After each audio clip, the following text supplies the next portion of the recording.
Dice que había una mujer que estaba con uno y otro y salió embarazada. Y ahora, ¿de quién es el niño, no?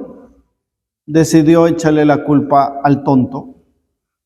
Había uno que era un tonto y le dice, bueno, estoy embarazada de ti, de mí.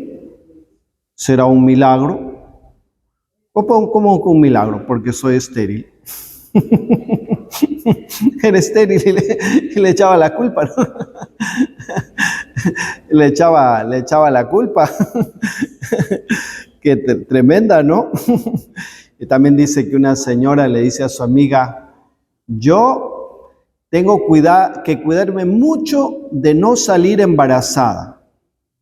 ¿Pero por qué? Si tu esposo se ha hecho la vasectomía, por eso precisamente, por eso, ¿no? Imagínate que salga embarazada y el esposo que se ha hecho la vasectomía, otro milagro, ¿no? Tremendo, ¿no? Bueno, este chiste viene a propósito de las lecturas de hoy, que precisamente habla de dos parejas que eran estériles. La primera pareja se trata de los padres ¿de quién? Sansón. ¿Se acuerdan la historia de Sansón, que tenía el pelo largo, ¿no? Y hablando de pelo largo, también dice que un niño le pregunta a su mamá, le dice, mamá, ¿por qué mi papá es calvo? Ah, porque es muy inteligente y a la gente inteligente se le cae el pelo. Mamá, ¿por qué tienes el pelo largo? Los niños son bien curiosos, ¿no? ¿Por qué tienes el pelo largo?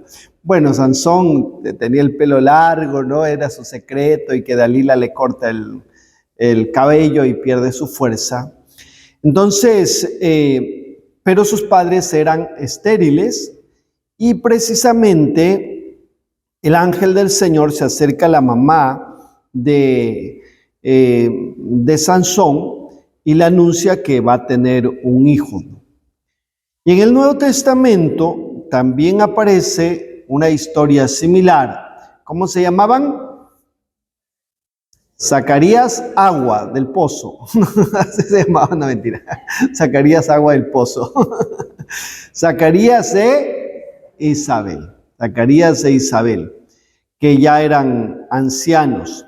Y también era estéril. Aunque el Evangelio dice que Isabel era estéril, no sabemos exactamente, era una cultura machista y fácilmente se le podía echar la culpa a la mujer, porque en esos tiempos no había pues médicos así especialistas como hoy para determinar quién es estéril. A veces puede ser el varón, puede ser la mujer. Lo cierto es que en los tiempos bíblicos la esterilidad era considerada una maldición de Dios. ¿Sí?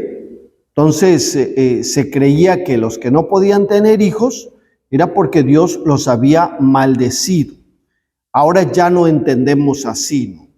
Ahora pues las ciencias médicas, físicas nos ayudan a entender que el porqué de la esterilidad, ¿no? Incluso hay tratamientos, ¿no? Pero en esos tiempos no había.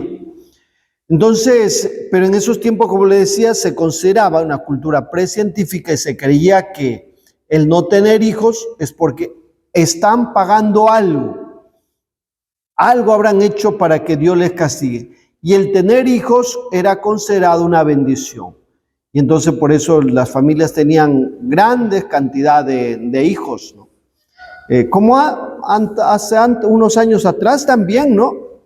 Hay familias que a veces tenían 12, 15, 18 hijos. Dicen que no hacían hijos en serio, sino en serie.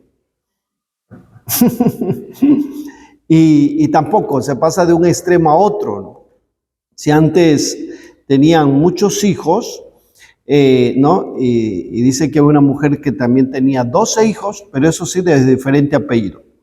Y le pregunto, oye, ¿por qué tus hijos tienen diferente apellido? Ah, es que soy bien viva, el que me lo hace una vez, no me lo hace dos veces, ¿no? ¿Vivasa?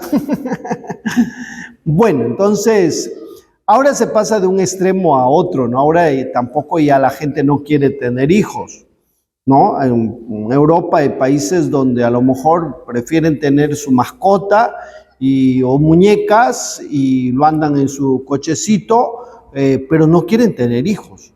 Y son sociedades avejentadas. Y el Perú también va hacia allá, Latinoamérica. Si no tomamos conciencia de eso, seremos sociedades avejentadas donde no hay futuro, ¿no?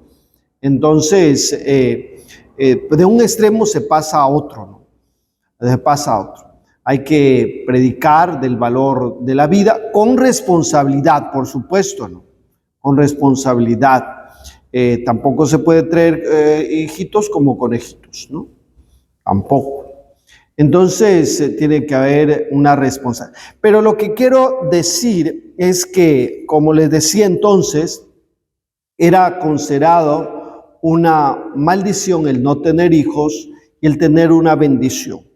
Y estas familias podemos pensar cómo se sentían, qué hemos hecho, qué estamos pagando para que nos toque esta situación. Por eso, justamente, decía, al cumplirse los días de su servicio en el templo, volvió a casa. Día después concibió Isabel su mujer y estuvo sin salir 5 meses diciendo: así me ha tratado el Señor cuando se ha dignado quitar mi afrenta ante los hombres. ¿Me afrenta? Así me ha tratado el Señor con compasión, con misericordia, con bondad, cuando se ha dignado quitar mi afrenta ante los hombres, decía Isabel, ¿no? Se sentía muy contenta, muy feliz por esa bondad. Justamente el nombre de Juan, Juan significa Dios nos ha hecho gracia. Ese significa Juan. ¿Cómo significa el nombre Juan? Dios nos ha hecho gracia. ¿Cómo no les va a hacer gracia? Pues esos viejitos que ya tenían 99 años, 11 meses, y lo único que podían hacerse en la cama era cosquillas, ¿no? Por eso, y les da eso, esa bendición, ese regalo, ese milagro. Creo que el mensaje es que hay muchos mensajes que podíamos sacar, pero uno de los grandes mensajes es que para Dios no hay nada imposible. Para Dios no hay nada imposible. Así también como Abraham y Sara también no tenían hijos y Dios le dio un hijo. ¿Cómo se llamaba el hijo de Abraham y Sara? Isaac. Entonces, en su ancianidad, los padres de Sansón y también en este caso, Zacarías e Isabel, ya en su ancianidad, conciben un niño que es considerado una bendición. Dios nos ha hecho gracia y ellos son testigos de la gracia y el poder de Dios. Y Jesús mismo, como sabemos, si Dios hace posible que un niño nazca de unos ancianos, también hace uno de los grandes milagros que una mujer pueda concebir sin tener relaciones sexuales. Ese fue el caso de María, que concibió por obra y gracia del Espíritu Santo. Es el único caso en la historia de la humanidad donde Dios hace ese milagro, porque para Dios no hay nada imposible. Y eso mismo le dice el ángel a María, que para Dios no hay nada imposible. Entonces, este Dios, que para quien no hay nada imposible, debe ser nuestra confianza plena, nuestra fe en el credo que, ¿cómo empezamos el credo? Creo en Dios Padre Todopoderoso. Si Dios todo lo puede, entonces ¿por qué nos ponemos nerviosos, angustiados ante nuestros problemas, ante nuestras adversidades, ante nuestras dificultades? Dios todo lo puede si está dentro de sus planes. Vamos a pedirle en este día al Señor para que aumente nuestra fe en el poder de Dios.